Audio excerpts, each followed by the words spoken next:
topic. We've talked about candidates that we know the Browns have interviewed. Candidates who they want to interview who can't yet. What's up, G-Bush? What's up? How y'all doing, man? How y'all doing, fellas? Chris Shula is the Rams defensive coordinator, and although the Browns can't officially request an interview, Mary Kay Cabot tweeted out yesterday that they are officially interested in bringing Chris Shula in for an official interview whenever the Rams are done playing this season. They obviously play the Bears in the NFC divisional round games this weekend. If you don't know who Schula is, he's the current defensive coordinator for the Rams. He's been on the Rams staff since 2017. He's 39 years old. He played linebacker at Miami of Ohio when Sean McVay was there, so they've been teammates and friends for over a decade now. And, Bo, I don't know how much you know about Schula, or Tyvis, how much you know about Schula, Jason G, how you know him specifically. But we've talked about guys. I know he's come from a football coaching family. We've talked about guys good, earlier this week, Udinsky being one of them, who is 30, not a ton of experience, and your hesitations on that.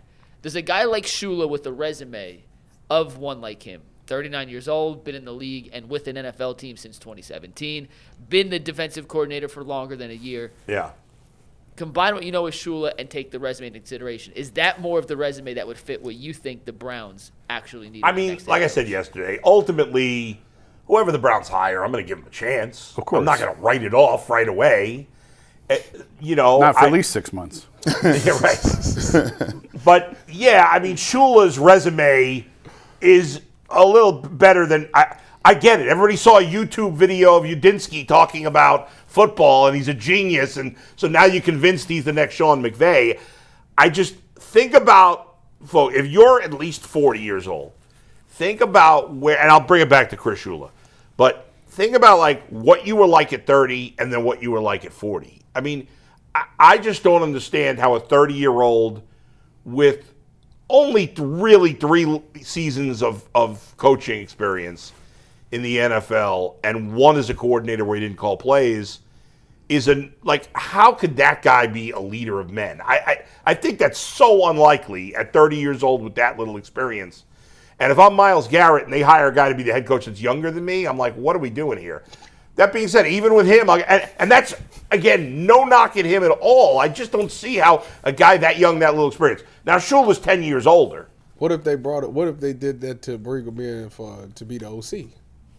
Fine. I got no problem with it. The guy seems like he's a tremendous up-and-coming coach. I just don't know how you could argue that this is all like projecting, right?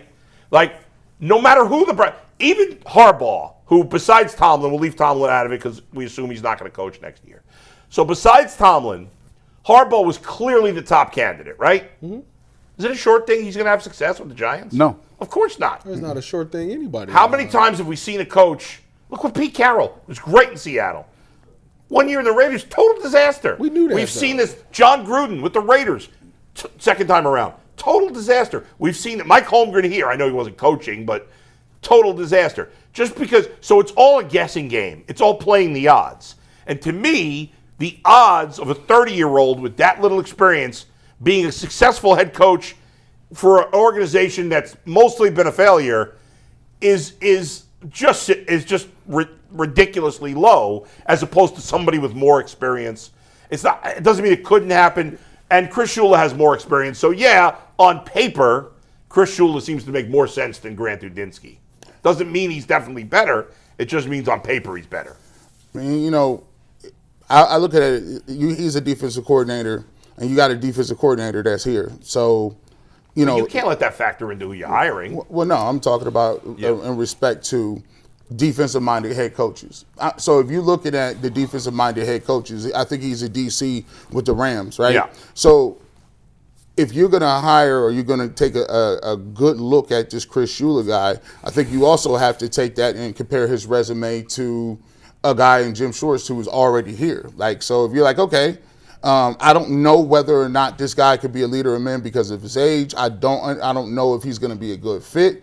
And I don't know how well he's going to get along with the players. And obviously, if they do take him or whichever one of these guys could turn out to be something, if the Browns take him, you'll give them an opportunity to prove themselves. It's just that at this point, you have to ask yourself as the Cleveland Browns, can I afford at this juncture of our organization, can I afford to bring a guy in that does not have extensive background in terms of head coaching, play calling, and just the age gap. So I don't think that, you're going to be automatically terrible because you're a young coach. As a matter of fact, I think if you're a younger coach, you may be able to come in with a fresh set of eyes and be refreshing because you're more moldable. You're still, really excited, learning different things, and you may be able to bring a different freshness to the table. However, if you're the Cleveland Browns and you have a roster where the general manager is under pressure to win, you have a guy like Myles Garrett in the defense and guys that have been successful,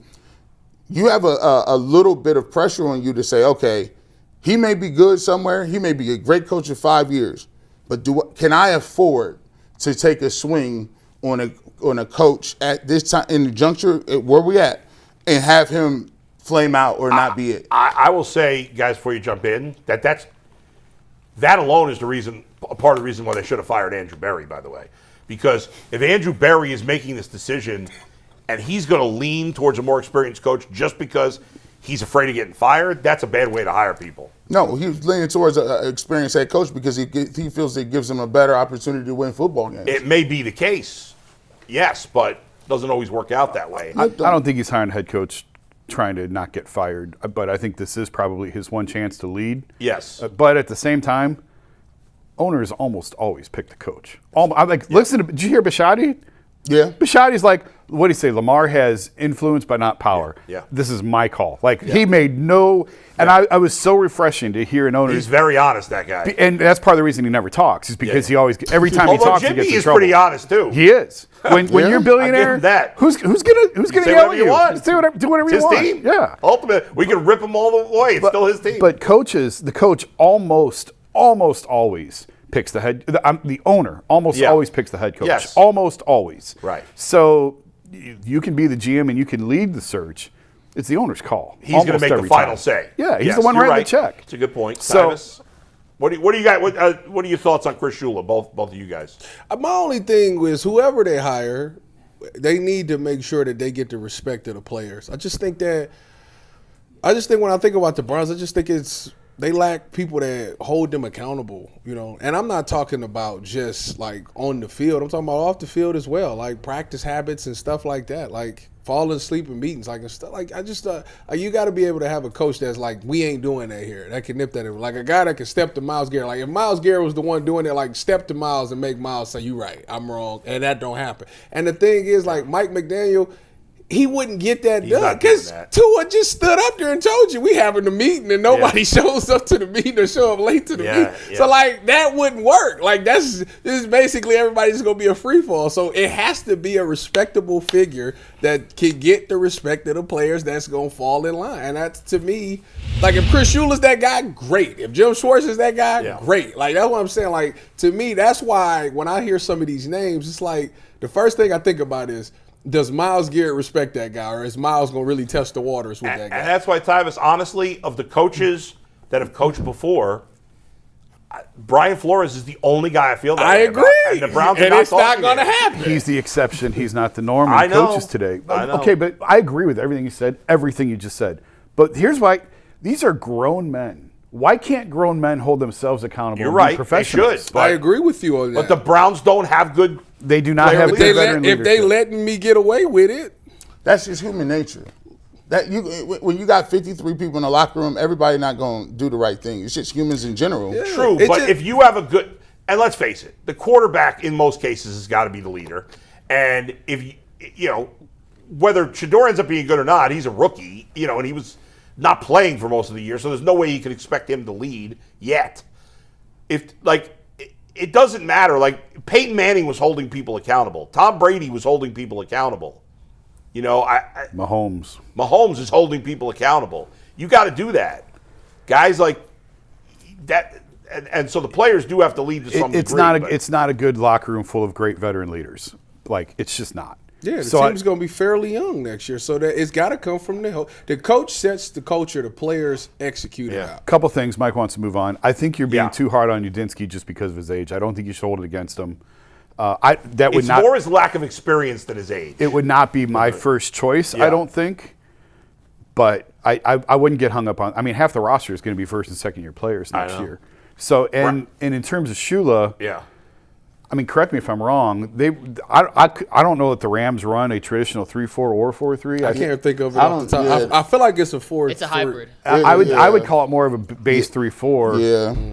Which is not what they've run here. And again, like you're trying to run a system around Miles, right? Yeah. Like you're trying to fit Yeah, Miles right, with right. anything that you run. And Schula and Jim Schwartz together is not happening. No. So if Schwartz is the head coach, you're moving on. I'm sorry, if Shula's the head coach, you're moving on from Schwartz. Right, right. And if you really want Jim Schwartz here bad enough, just make him the head coach. been What are we saying- doing? I've That's said it. that Just make him the head for a week coach. now. Because if you try and crowbar him into somebody else's, I don't like how the odds of that working out. Now, last thing I'll say, we'll get to Zach. If you do hire a Grant Udinsky, if you do hire a Nate Shieldhouse, those guys might be like the idea of Jim Schwartz being the DC. Yeah, a and young that's fine. offense, which is fine. But you got to also make sure Jim likes the idea of the head coach. 100%. He may be like, I'm not holding doing their this. hand. Yeah.